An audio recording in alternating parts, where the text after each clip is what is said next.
Welcome to Before You Bet, the YouTube show that provides all the information you are going to need for UFC 259 Blachowicz vs. Adesanya. This event goes down March 6th, 2021 at 4 p.m. Mountain Time inside UFC's Apex Center in Las Vegas, Nevada. To order the event, please do so using the ESPN Plus app. Now, whether you're a fan who enjoys narrative-driven violence and brutality, or you straight up gamble on monsters throwing hands inside of a cage, Before You Bet has something for you.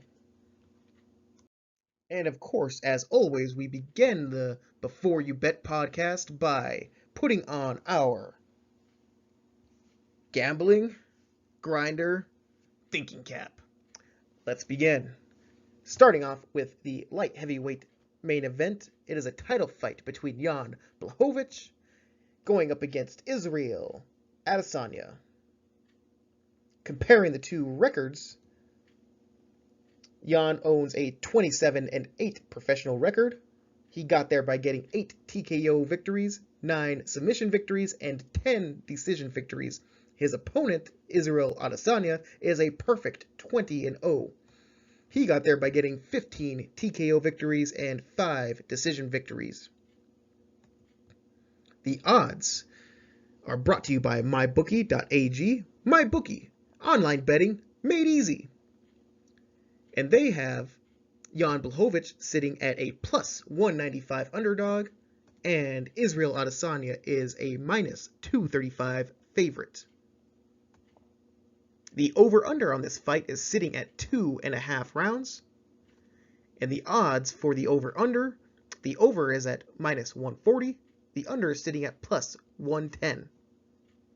Comparing the two stylistically and on paper, we could see that Adesanya owns a 2-inch height advantage over Jan Blachowicz. Israel Adesanya is a naturally smaller guy. Blachowicz has some size on him. Adesanya actually weighed in at 200.5 pounds compared to Blachowicz's 205.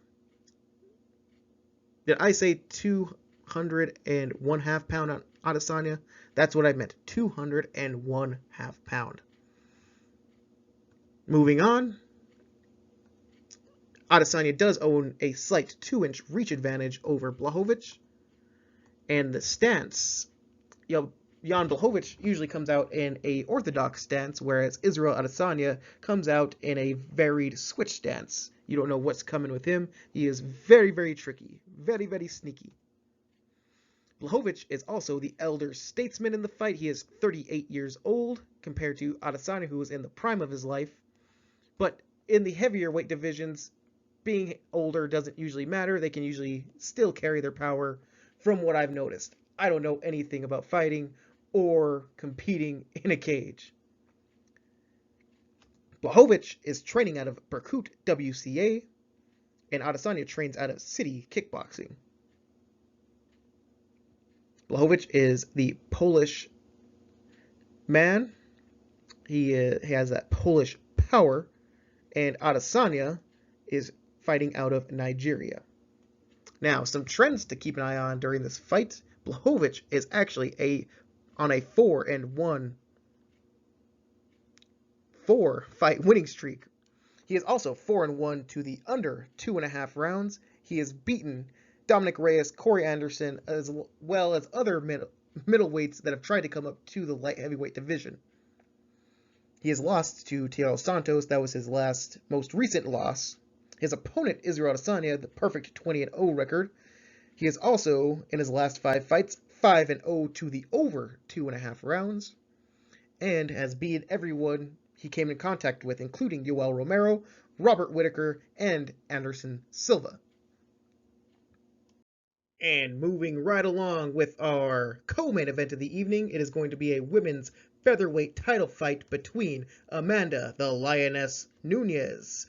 She's going up against the Australian Megan Anderson. And Amanda Nunes owns a 20-4 professional record. She got there by getting 13 TKO victories, 3 submission victories, and 4 decision victories. Her opponent, Megan Anderson, is a 11-4 professional record. She got there by getting 6 TKO victories, 3 submissions, and 2 decision victories. The odds makers have Amanda Nunes as a massive minus 910 favorite, whereas Megan Anderson is a plus 560 underdog. The over-under on this fight is set at 1.5 rounds. The odds on the over-under, the over is set at minus 135, the under plus 105.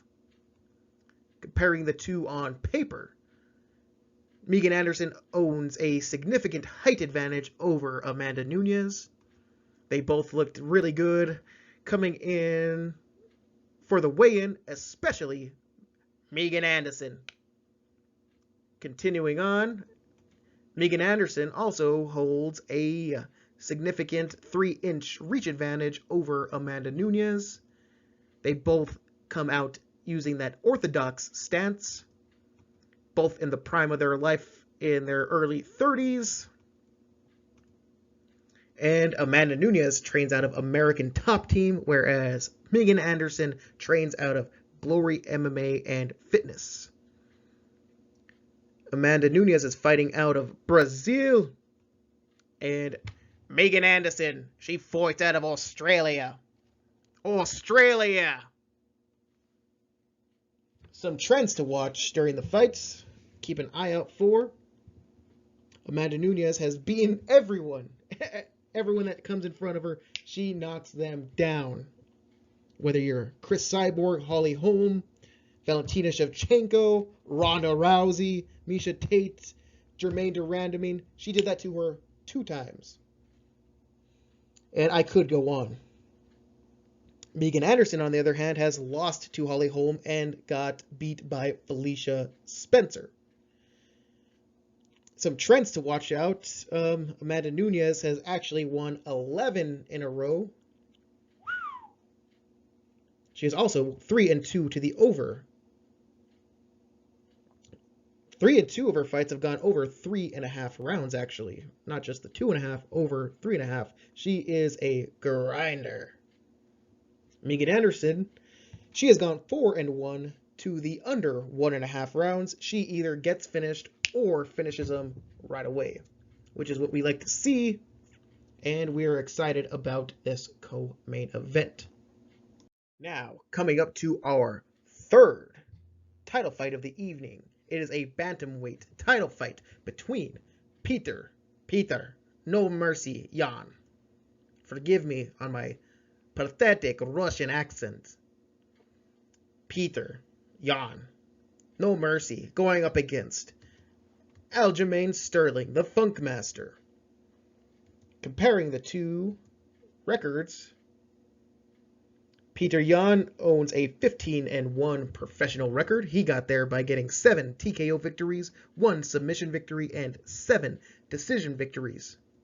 Aljamain Sterling, on the other hand, owns a 19-3 professional record. He got there with 2 TKO victories, 8 submission victories, and 9 decision victories. The odds makers have Peter Yan as a minus 120 betting favorite, and Aljamain Sterling is the ever so slight underdog at minus 110.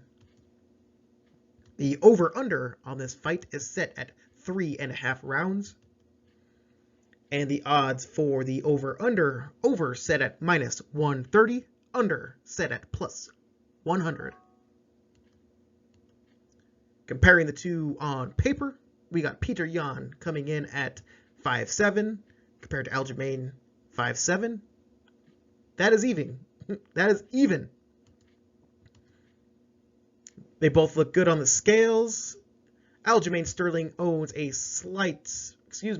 significant 4-inch reach advantage over Peter Yan, who does utilize the switch stance compared to Aljamain Sterling's orthodox stance that he is grown accustomed to.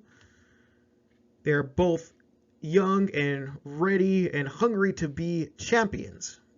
That is clear. Peter Yan trains out of American Top Team. Aljamain Sterling trains out of fan favorite gym, Sarah Longo Fight Team. Peter Yan, the Russian. He is Russian. Going up against the American Aljamain Sterling. Some trends to watch out for in this fight. Peter Yan has won 10 in a row. Aljamain Sterling has won 5 in a row. They are both 4-1 to the over 2.5 rounds. So, if you don't know which way to pick Yan Sterling, I would suggest maybe taking a stab on the over. Bet the over. Over 3.5 rounds might be a good choice. Peter Yan has beaten Jose Aldo, Jimmy Rivera. Aljamain Sterling has beaten a who's who in the bantamweight division, including Corey Sanhagen, Pedro Munoz, and Jimmy Rivera. I think his last loss came to Marlon Moraes by a knee. And we are moving right on through this event here with the lightweight division. We have got Islam Makhachev. He is going up against Drew Dober. Comparing both of their records, Islam Makhachev owns a 18-1 professional record. He got there by getting 3 TKO victories, 7 submission victories, and 8 decision victories. His opponent, Drew Dober, owns a 23-9 professional record. He got there by getting 11 TKO victories, 5 submission victories, and 7 decision victories. The odds makers have Makhachev as a minus 380 betting favorite, and Drew Dober as a plus 305 underdog. The over-under on this fight is set at 2.5 rounds. With the odds on the over-under, we got the over set at minus 150 and the under at plus 120. Comparing the two on paper, Islam Makhachev owns a 2-inch height advantage over Drew Dober. They both made the weights at the lightweight limit of 156. They have an identical reach at 70 inches. And Islam Makhachev comes out with an orthodox stance, whereas the southpaw Drew Dober is left-handed. They're both young and ready to fight here. Islam slightly younger. Islam fighting out of American Kickboxing Academy, and according to Tapology, it also said he is affiliated with Fight Spirits. Drew Dober fights out of Team Elevation. Elevation Fight Team.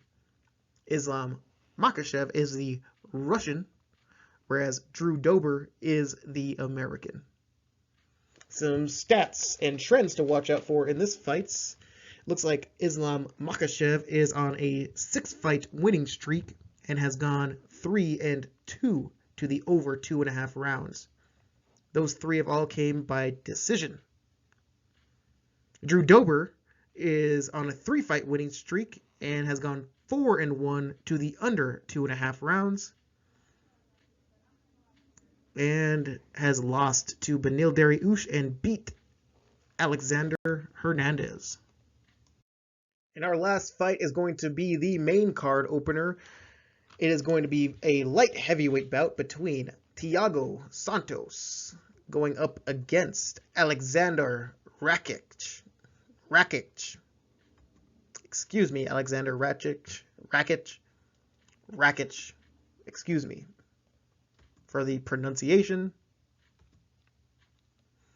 Thiago Santos owns a 21-8 professional record with 15 TKO victories, 1 submission victory, and 5 decision victories. Rakic is a 13-2 professional record with 9 TKO victories, 1 submission victory, and 3 decision victories. The odds makers have Thiago Santos as a plus 135 underdog and Rakic as a minus 165 betting favorite. The over-under on this fight is at 1.5 rounds. The odds on the over are minus 145, the under plus 115. Comparing the two on paper, Rakic owns a slight height advantage. They both came in at the light heavyweight limit of 206 pounds. Rakic also owns a slight reach advantage over Santos, both coming out in the orthodox stance. Santos is also an older fighter. He is 37 years old compared to Rakic, 29. Santos trains out of American Top Team, and Rakic trains out of American Top Team Zagreb. Santos is the Brazilian, whereas Rakic is the Serbian.